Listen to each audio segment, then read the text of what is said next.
18वें लोकसभा सत्र का पहला दिन, नया संसद भवन। तीसरी बार सांसद के रूप में प्रधानमंत्री मोदी ने शपथ ली। शपथ लेने से पहले उन्होंने अपने लक्ष्यों का जिक्र किया, लेकिन साथ ही साथ विपक्ष पर प्रहार भी किया। मैं नरेंद्र दामोदर दास मोदी, जो लोकसभा का सदस्य निर्वाचित हुआ हूं, ईश्वर की शपथ लेता हूं। तीसरी बार पीएम बनने के साथ लोकसभा में सांसद के तौर पर तीसरी पारी। भारत के संविधान के प्रति सच्ची श्रद्धा और निष्ठा रखूंगा। नए संसद भवन में प्रोटेम स्पीकर भर्तृहरि महताब ने पीएम मोदी को सांसद पद की शपथ दिलाई।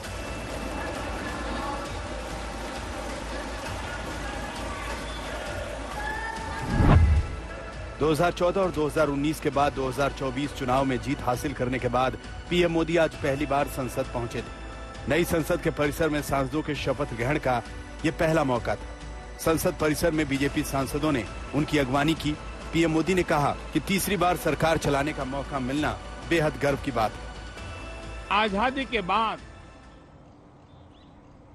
दूसरी बार किसी सरकार को लगातार तीसरी बार सेवा करने के लिए देश की जनता ने अवसर दिया है और ये अवसर 60 साल के बाद आया है।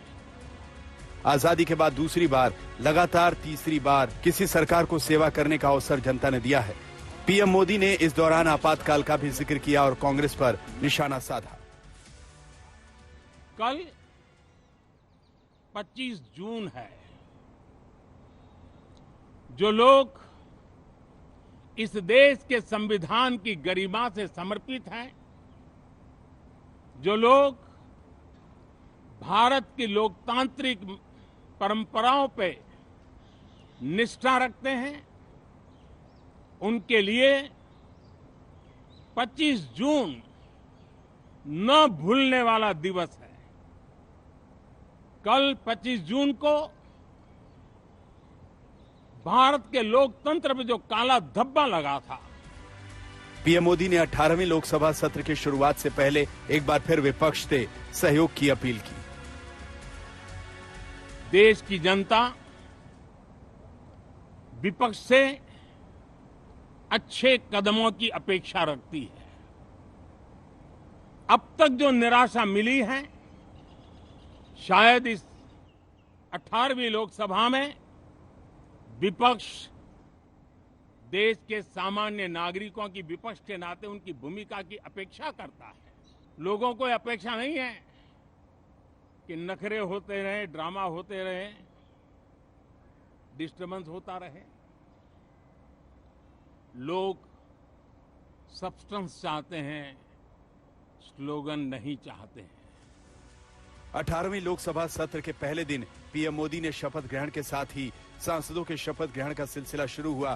पीएम मोदी ने 18 अंक की विशेषता का भी जिक्र किया।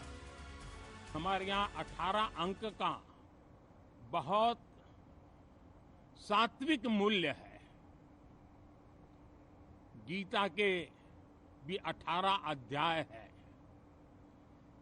कर्म, कर्तव्य और करुणा का संदेश हमें वहां से मिलता है। हमारे यहाँ पुराणों और उपपुराणों की संख्या भी 18 है। 18 का मूलांक 9 है और 9 पूर्णता की गारंटी देता है। पीएम मोदी के बाद कैबिनेट मंत्रियों का शपथ ग्रहण हुआ। राजनाथ सिंह, अमित शाह, नितिन गडकरी बारी बारी से शपथ लेने पहुंचे। शपथ ग्रहण का यह सिलसिला कल तक जारी रहेगा। इसके बाद 26 जून को स्पीकर पद का चुनाव होना है। डिप्टी स्पीकर को लेकर भी सस्पेंस बरकरार है। इस सत्र में विपक्ष नीट पर्चा लीक और अग्निवीर जैसे मुद्दों पर सरकार को घेरने की रणनीति बना सकता है। पीयूष मिश्रा के साथ हिमांशु मिश्रा, दिल्ली, आज तक। तो संसद में प्रधानमंत्री नरेंद्र मोदी ने नीतियों और नियत का जहां जिक्र किया, वहीं विपक्ष की तरफ से भी पूरी तैयारियां की गई थी। तमाम विपक्षी सांसद एक परिसर में इकट्ठा हुए। यहां तक कि अगर हम बात करें समाजवादी पार्टी के मुखिया अखिलेश यादव की, तो उनकी तरफ से भी पूरी तैयारी की गई थी और उन्होंने भी संसद में पहुंचकर दमखम दिखाया।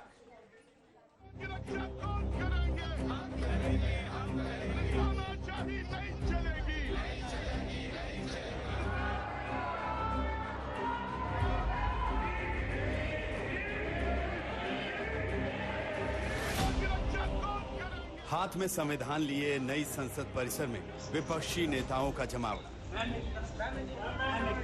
18वें संसद सत्र के पहले दिन विपक्ष की तरफ से एकजुटता दिखाने की पूरी तैयारी थी। तमाम दिग्गज नेता वहां मौजूद थे।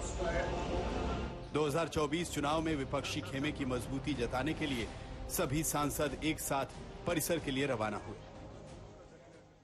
जो आक्रमण प्रधानमंत्री जी, अमित शाह जी कॉन्स्टिट्यूशन पर, संविधान पे कर रहे हैं, वो हमारे लिए एक्सेप्टेबल नहीं है, वो हम होने नहीं देंगे। इसीलिए हमने कॉन्स्टिट्यूशन ओथ लेते हुए हमने कॉन्स्टिट्यूशन पकड़ा था। मोदी जी संविधान को तोड़ने की कोशिश किए, इसीलिए आज सभी पार्टी के नेता लोग एक होकर ये जो प्रोटेस्ट कर रहे हैं, हर नॉर्म्स को, डेमोक्रेटिक नॉर्म्स को तोड़ रहे हैं। इसीलिए आज हम ये दिखाना चाहते हैं, भाई मोदी जी आप संविधान के तहत चलिए। शपथ ग्रहण के दौरान भी विपक्षी सांसदों का हंगामा थमा नहीं। शिक्षा मंत्री धर्मेंद्र प्रधान जब शपथ लेने उठे तो नीट पर्चा लीक को लेकर विपक्ष की तरफ से शोर उठा।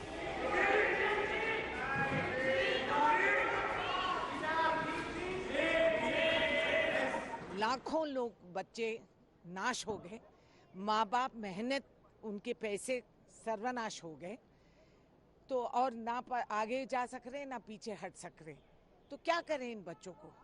तो आवाज तो यहाँ उठाने के लिए तो हमें चुने गए हैं, हम आए हैं सांसद में आम जनता का आवाज सुनाने, तो उठाएंगे, बोलेंगे।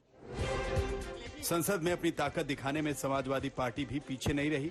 पिछले लोकसभा चुनाव में 5 सीटों पर सिमटने वाली समाजवादी पार्टी के 37 सांसद इस बार लोकसभा पहुंचे। अखिलेश यादव अपने सभी सांसदों के साथ संविधान की कॉपी लिए नजर आए। फैजाबाद से जीत हासिल कराए अवधेश प्रसाद ने कहा कि वो अयोध्या के विकास के लिए पूरी निष्ठा से काम करेंगे। मर्यादा पुरुषोत्तम राम, प्रभु श्री राम की मर्यादाओं को अक्षुण्ण रखते हुए पूरे देश में उनकी मर्यादा को कायम करूंगा और वहां के देवतुल्य मतदाताओं की उम्मीदों पर खरे उतरूंगा। 18वीं लोकसभा में विपक्ष की बढ़ी हुई ताकत संसद की तस्वीर भी बदल सकती है और सरकार के लिए मुश्किलें भी बढ़ा सकती है। लोकसभा को 10 साल बाद नेता प्रतिपक्ष का पद मिलेगा। यही नहीं, इंडिया गठबंधन इस बार डिप्टी स्पीकर की मांग कर सकता है और अगर ये मांग नहीं मानी गई तो विपक्ष स्पीकर पद के लिए अपना उम्मीदवार उतार सकता है। विपक्ष इस सत्र में चर्चा के दौरान नीट पर्चा लीक, एनटीए विवाद, अग्निवीर और रेलवे सुरक्षा जैसे मुद्दों पर हावी हो सकता है। संसद सत्र के पहले दिन से विपक्ष ने संकेत दे दिया है कि आने वाले दिनों में उसकी रणनीति कैसी होगी। जितेंद्र बहादुर सिंह के साथ अशोक सिंघल, दिल्ली, आज तक। संविधान, नीट, पानी, ये ऐसे मुद्दे हैं जिस पर विपक्ष सीधे तौर पर सरकार को घेर रही है, लेकिन सरकार भी इससे बचने के आगे की रणनीति तैयार करती नजर आ रही है। लेकिन इन सब के बीच बयानों के तीर भी निकल रहे हैं और चल रहे हैं। सुनिए। देखिए, हमारी सरकार, हमारे मंत्री जी ने, धर्मेंद्र प्रधान जी ने हमेशा इस विषय को रखा है कि इस विषय में जांच की जा रही है और जो भी दोषी होगा उसे सजा मिलेगी। सीबीआई की जांच की मांग से लेकर सभी जांचों के लिए सरकार तैयार है और माननीय प्रधानमंत्री नरेंद्र मोदी जी के नेतृत्व में भ्रष्टाचार नाम की और इस तरह की अनियमितताओं की कोई गुंजाइश नहीं है।